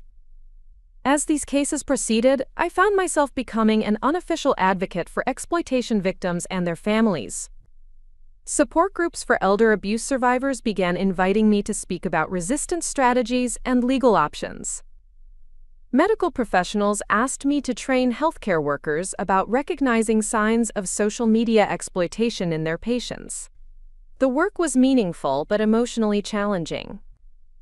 Each case I learned about reminded me of my own experience with Rebecca's betrayal, forcing me to relive aspects of that trauma while helping others navigate similar situations. Dr. Reeves helped me develop strategies for managing the emotional impact of advocacy work, while maintaining my own psychological well-being. "You're transforming your personal trauma into social action," Dr. Reeves observed during one of our sessions. "That's profoundly healing, but it requires careful emotional boundaries to avoid re-traumatization." The boundaries became especially important when I began receiving letters from other exploitation victims across the country. Some had seen news coverage of my case or the documentary about my experience. Others had been referred to me by attorneys or advocacy organizations. All were seeking advice about fighting back against exploitative family members. Reading these letters was heartbreaking. The patterns were so similar to my own experience. Adult children, who positioned themselves as devoted caregivers, while systematically violating their parents' privacy and dignity for commercial gain. Elderly individuals who felt confused and powerless to stop exploitation that was disguised as love and support. One letter that particularly affected me came from Eleanor Washington, an 80-year-old woman in Atlanta whose son had been featuring her diabetes management in daily health and wellness videos. Like Rebecca, he'd claimed to be educating audiences about senior health while generating substantial revenue from her medical struggles. "I tried to tell him I didn't want strangers knowing about my blood sugar levels and medication problems," Eleanor wrote. "He said I was being selfish, that we were helping other families deal with diabetes. But I see the comments people make about me, calling me stubborn or difficult when I struggle with my routine. They don't know me, but they judge me based on my worst moments."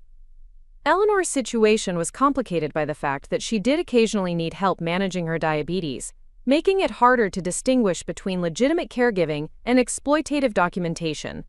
Her son had skillfully blurred the lines between support and surveillance, making her feel ungrateful for objecting to content that was ostensibly designed to help her. I worked with Eleanor's attorney to develop strategies for addressing her situation, drawing on lessons learned from my own case. We documented the commercial aspects of her son's content, gathered evidence of his revenue streams, and prepared medical evaluations demonstrating her continued decision-making capacity regarding her own healthcare privacy. Eleanor's case resulted in a settlement that prohibited her son from featuring her in future content without written consent, and required him to remove existing videos that violated her privacy. The settlement also included financial compensation for revenue generated from her medical information without adequate consent. These individual victories felt meaningful, but they also highlighted the scope of the problem. For every case that resulted in successful prosecution or settlement, there were likely dozens of others where exploitation continued unchecked. Many victims lacked the resources, support systems, or cognitive capacity to fight back effectively against exploitative family members. The systemic nature of the problem required broader solutions than individual legal actions could provide. I began working with advocacy organizations to push for legislative changes that would better protect vulnerable individuals from family exploitation through social media. One promising development was the introduction of state laws requiring enhanced consent procedures when commercial content featured individuals with cognitive impairments or other vulnerabilities. These laws would require medical clearance and independent legal representation before vulnerable individuals could be featured in monetized content, even by family members. Another important initiative involved training programs for healthcare workers, social workers, and other professionals who worked with vulnerable populations. These programs taught recognition of exploitation warning signs and provided resources for helping victims pursue legal remedies when appropriate. The social media platforms themselves began implementing more robust protections after facing public pressure and potential legal liability. New policies required additional verification and consent documentation when content featured vulnerable individuals, and platforms developed mechanisms for family members to report potential exploitation of relatives. These systemic changes felt like the most important legacy of my fight against Rebecca's exploitation. Individual legal victories helped specific victims, but policy changes could protect countless others from similar abuse in the future. During this period, I also focused on my own continued well-being and independence. My Alzheimer's symptoms progressed slowly, as Dr. Williams had predicted, but I maintained my ability to live independently and manage my own affairs. The advocacy work provided a sense of purpose that seemed to have positive effects on my cognitive function and overall health. David remained a steady source of support without being intrusive or controlling. He'd learned from watching Rebecca's exploitation that genuine care involved respecting autonomy rather than assuming authority. Our relationship became a model for how families could support members with cognitive impairments, while preserving dignity and self-determination. I also maintained connections with friends and neighbors who treated me as a complete person, rather than just someone with a medical condition. Mrs. Patterson and I continued our friendship, supporting each other through the challenges of managing our husbands and our own health issues. These relationships reinforced my sense of identity beyond my diagnosis and my role as an exploitation survivor. 4 years after Rebecca's conviction, I received word that she'd completed her probation successfully and was seeking to have her criminal record expunged. The legal request required notification of victims, giving me an opportunity to support or oppose the expungement petition. Margaret explained that expungement would remove Rebecca's conviction from most public records, though law enforcement and certain employers would still have access to the information. Rebecca's attorney argued that she'd completed all requirements of her sentence, participated in counseling programs, and demonstrated genuine rehabilitation. "The decision is entirely yours," Margaret told me. "You can oppose the expungement, support it, or remain neutral. There's no right or wrong choice, just what feels appropriate to you given everything that's happened." I spent weeks considering the decision. Part of me felt that Rebecca's exploitation had been so calculating and harmful that the conviction should remain visible as a warning to potential future victims. But another part recognized that people could change, and that permanent consequences might prevent genuine rehabilitation and growth. Ultimately, I decided not to oppose the expungement. Rebecca had served her sentence, paid restitution, and apparently complied with all legal requirements. More importantly, the precedent established by her conviction would remain in legal databases, regardless of whether her individual record was expunged. The systemic impact of the case didn't depend on her permanent criminal status. The expungement was granted 6 months later. I felt a sense of closure about that chapter of our relationship, though I maintained the restraining order that prohibited direct contact between us. Forgiveness didn't require removing all protective boundaries, and healing didn't necessitate renewed family relationships. As I approached my 77th birthday, I reflected on how my life had changed since Rebecca's exploitation began 5 years earlier. The experience had been devastating in many ways, violating my trust and privacy while forcing me to confront the reality that someone I loved had been willing to profit from my illness. But the experience had also revealed strengths I hadn't known I possessed.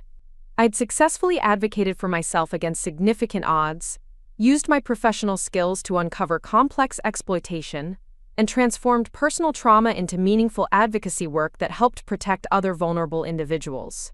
Most importantly, I'd proven that having Alzheimer's disease didn't make me powerless or incompetent. My diagnosis was just one aspect of who I was, not a definition of my entire identity or capabilities. I remained a skilled accountant, a devoted mother to David, a loyal friend, and an effective advocate for others facing similar challenges. The advocacy work continued to provide purpose and meaning as my condition progressed. I adapted my activities to accommodate changing abilities while maintaining involvement in causes that mattered to me. Some days were more challenging than others, but I'd learned to accept fluctuations in cognitive function while preserving my essential sense of self. Rebecca and I would probably never have a relationship again, and I'd made peace with that reality. Some betrayals cut too deep for full healing, and some violations of trust couldn't be undone through apologies or changed behavior. But I'd found ways to transform that loss into something positive through advocacy work that protected other families from similar exploitation. The woman who'd tried to steal my story had inadvertently given me a more powerful narrative than she'd ever created with her manipulative videos. My real story wasn't about decline or helplessness or the tragedy of cognitive impairment. It was about resistance, strength, and the refusal to be silenced by someone who underestimated my capabilities. I was still Faye Morrison, and I was still fighting for what was right. That was a legacy worth defending, regardless of what tomorrow might bring. Up next, you've got 2 more standout stories right on your screen. If this one hit the mark, you won't want to pass these up. Just click and check them out.